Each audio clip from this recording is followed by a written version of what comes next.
Hola amigos y amigas de Empalco, quiero darle la bienvenida a la periodista Sabine Drysdale, autora de la crónica Perros de la Calle, que es parte de un libro más grande, El Corazón de la Bestia, una antología editada por Leila Guerrero, que reúne destacadas plumas latinoamericanas para explorar un poco esta relación compleja entre los seres humanos y los animales. Bienvenida Sabine, gracias por estar con nosotros. Gracias a ti, Pablo. Cuéntame un poco, ¿qué te motivó a escribir sobre, bueno, sobre los perros callejeros, los famosos quiltros que conocemos nosotros, y en particular también sobre este perro emblema que tenemos, que es el negro pantapacos o el cholito, que fue el que dio el origen a la ley Cholito? Bueno, primero, esta fue una invitación de Leila Guerrero, que me invita a escribir en este libro sobre, primero, como un título general, animales. Y yo tenía que proponer algo desde Chile. Y, y la verdad es que, bueno, ella me dice, cuando vamos a hablar de animales, finalmente lo que vamos a hacer es hablar de personas, ¿no? No era como un tema de la National Geographic, digamos, era algo más como una crónica, como la que uno está acostumbrada a escribir, solo que centrado en estos personajes que, digamos, no hablan y, bueno, y ahí pensando desde Chile, como que el cliché es el perro quiltro, que por un lado no me da tantas ganas porque decía, bueno, todo el mundo siempre habla de los quiltros, como que se ha dicho tanto sobre los quiltros, pero al mismo tiempo pensé, si es tan cliché, si cada vez que se habla de Chile, animal, Chile, perro, se habla del quiltro, algo tiene que ver detrás. Entonces me dediqué como a buscar historias que intentaran reflejar por qué este animal es tan icónico en la sociedad chilena.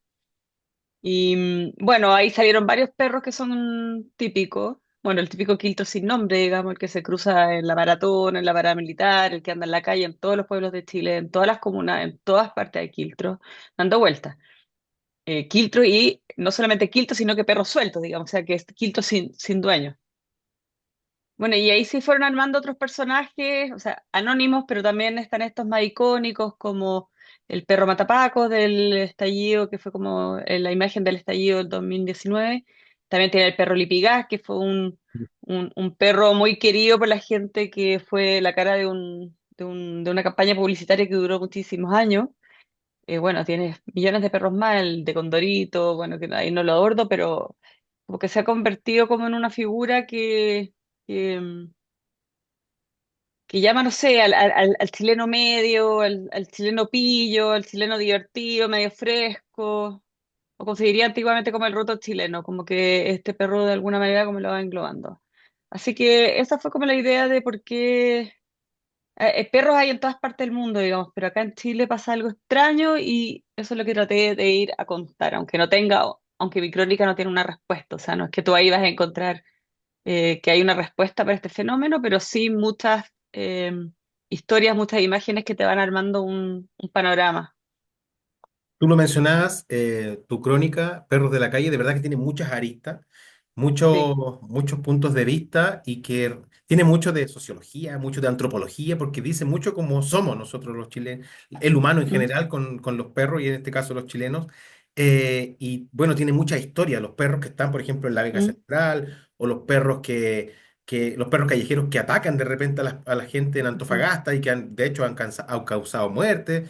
Eh, ¿Cuánto tiempo se desarrolló esta investigación y qué tan compleja fue? ¿Cómo fue ese proceso para construir esta Mm. cuenta?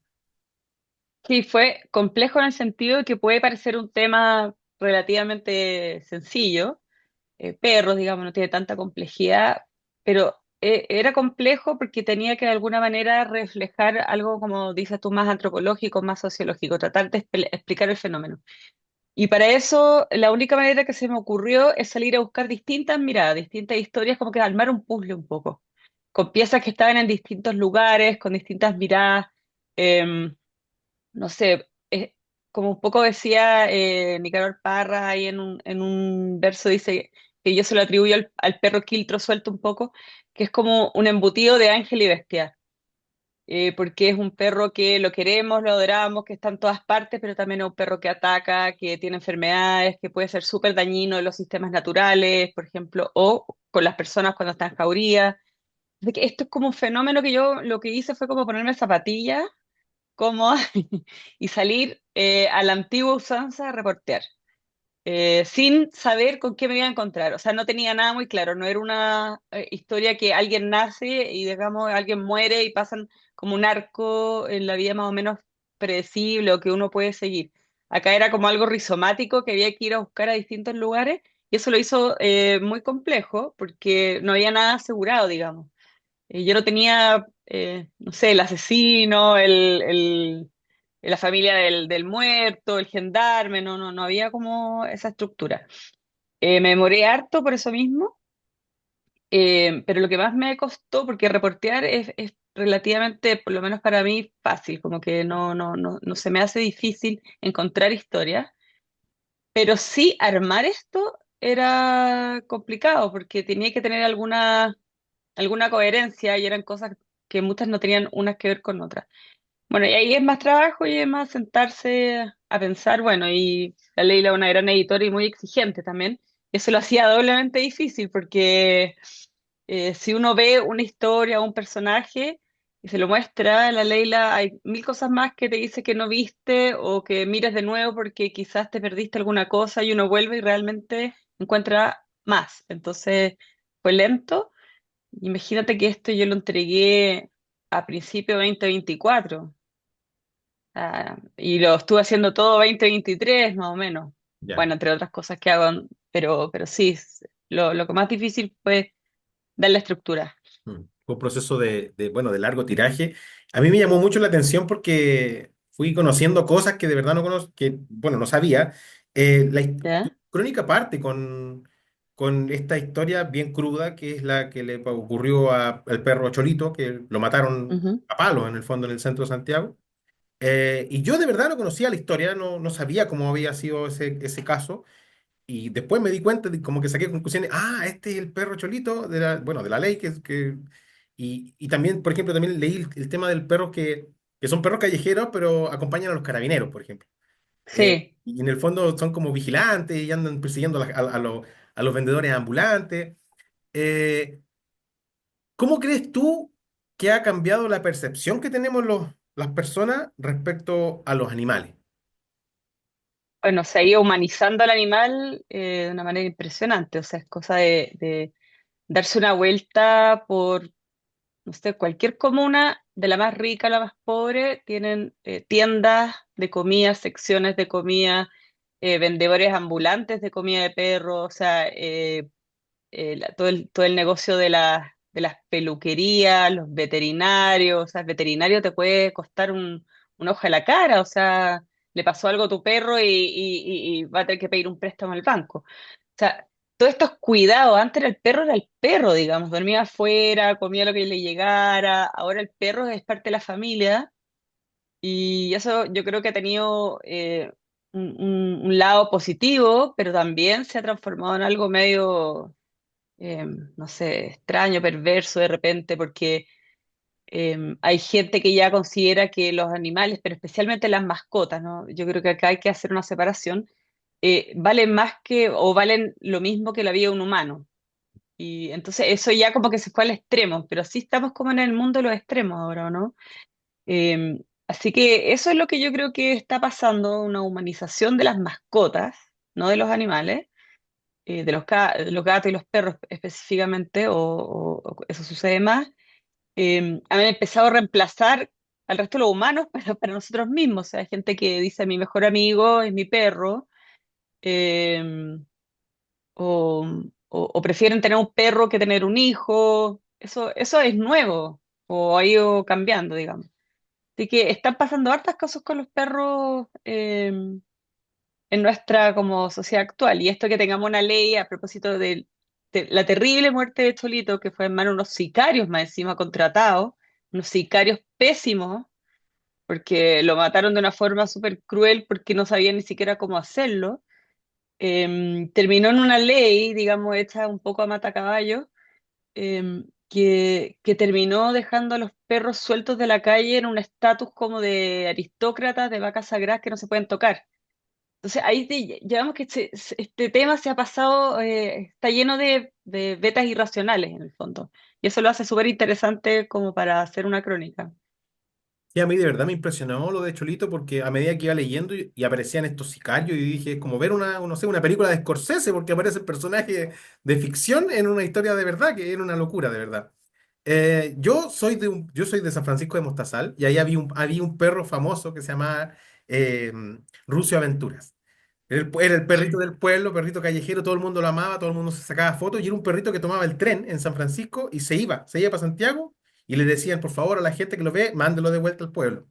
Bueno, la cosa es que el perro murió y bueno, todo el pueblo se revolucionó, le hizo su funeral, todo el Funeral de Estado. exacto, exacto, de verdad que todo el pueblo estaba revolucionado con la muerte de Rusio.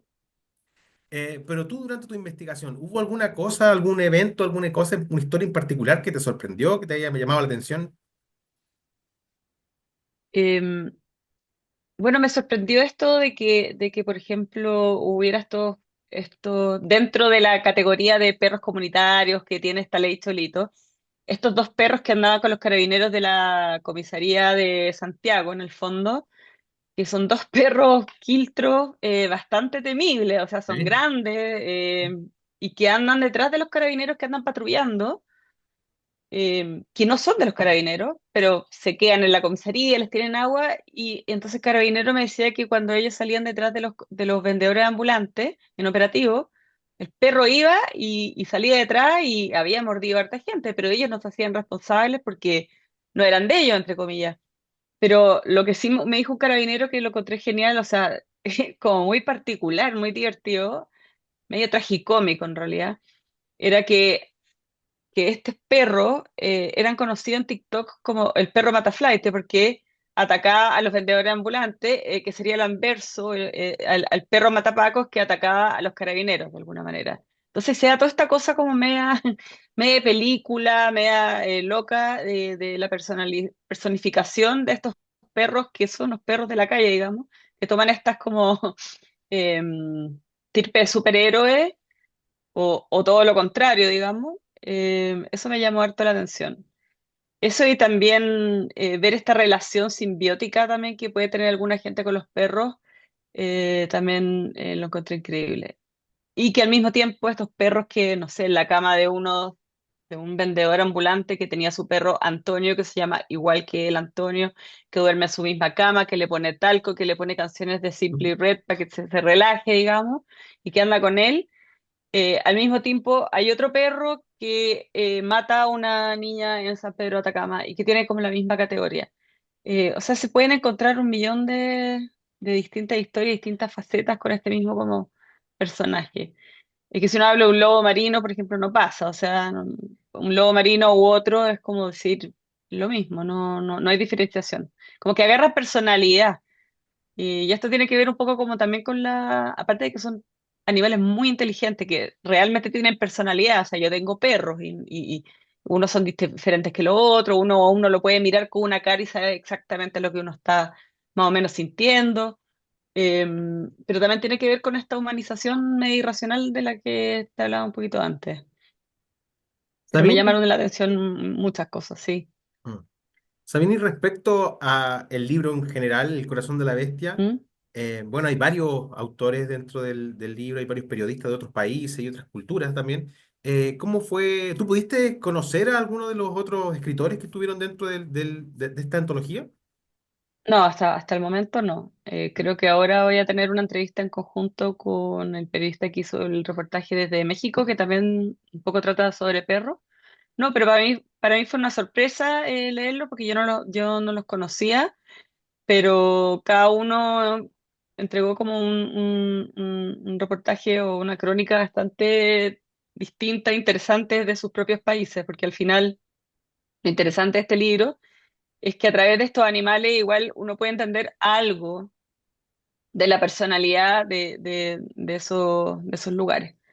Así que, pero no, así que espero alguna vez conocerlos o encontrarnos por ahí o en alguna cosa virtual. Y respecto a eso mismo, ¿sientes que quizá hay una mirada latinoamericana similar o común sobre los animales? eh, o más bien Mm, que las sensibilidades sean similares. yo no sé si con todos los animales, Eh, pero al ver en América Latina, quizás estoy hablando así, pero harta, bastante ruralidad, Ujú. el tema de los animales es más recurrente. Esto de que estemos igual, aunque las ciudades crecen y crecen, está un poquito más ligado al campo, quizás que países más desarrollados donde los campos no entran animales, salvo los animales, digamos, no sé, si hay vacas para producir leche. Aquí todavía tenemos en América Latina, y entre más pobre el país, todavía como más relación con la parte rural y por eso otra relación con los animales, creo, pero no sé si podría ser una generalización así como de Latinoamérica como especial, porque estoy segura que si vamos a África, también vamos a encontrar otras historias parecidas o que engloben un poco, pero sí se da harto, yo creo, por esto de que estamos más cerca del campo, más cerca en el fondo, de la vida animal mezclada con la del humano en una relación más cercana. Sabine, yo te quiero, bueno, nuevamente agradecer por tu tiempo, y felicitar, por supuesto, por tu participación en esta antología, El Corazón de la Bestia. Y me gustaría darte a ti los últimos minutos de la entrevista para que Ya, invites a la gente, a los lectores, a que puedan conseguir este libro que tengo entendido sí. que está en formato digital, también está en una plataforma que se llama Booksmate, donde la gente puede leer los libros de manera virtual. Así que por favor, invítalo. Sí, mira, los invito a todos a bajar la aplicación Bookmate. Este Bookmate es como decirlo un Netflix de libros, o mejor que Netflix, es como un movie, porque tiene bastantes editoriales independientes y ahí por una módica suma mensual ustedes pueden leer muchísimos libros de todas las editoriales, y dentro de todas esas editoriales está o sea, esta Bookmate tiene esta producción original. O sea, esto fue hecho por Bookmate, es como un original de Netflix, y donde está El Corazón de la Bestia. Y yo creo que fue un libro que le va a gustar a todo el mundo porque finalmente es un tema que nos rodea a todos todo el día. Así que yo creo que fue en ese sentido como bien democrático, y se van a encontrar con historias bastante sorprendentes. No solamente mi crónica, que quizás para los chilenos puede sonar más conocida, pero hay historias de las jinetadas en Uruguay que es impresionante, de una señora en Ecuador que no voy a contar el spoiler, pero que adopta a esta monita que se llama Estrellita y que se convierte básicamente, o sea, literalmente en su hija, y la tragedia que pasa con esta relación. Bueno, ¿qué pasa con los mariposas y los coleccionistas de mariposas? O sea, realmente pueden pasar de millones de historias, así que se lo recomiendo muchísimo. No cuesta nada bajar la aplicación, es súper fácil. Yo lo leí en el teléfono y se lee muy bien. Así Maravilloso. que eso, Maravilloso. Sabine Drysdale, te quiero agradecer nuevamente, te mandamos un fuertísimo abrazo y espero que podamos conversar en una próxima oportunidad, pues. feliz. Un millón de gracias, Pablo, por la invitación. Que estés muy bien.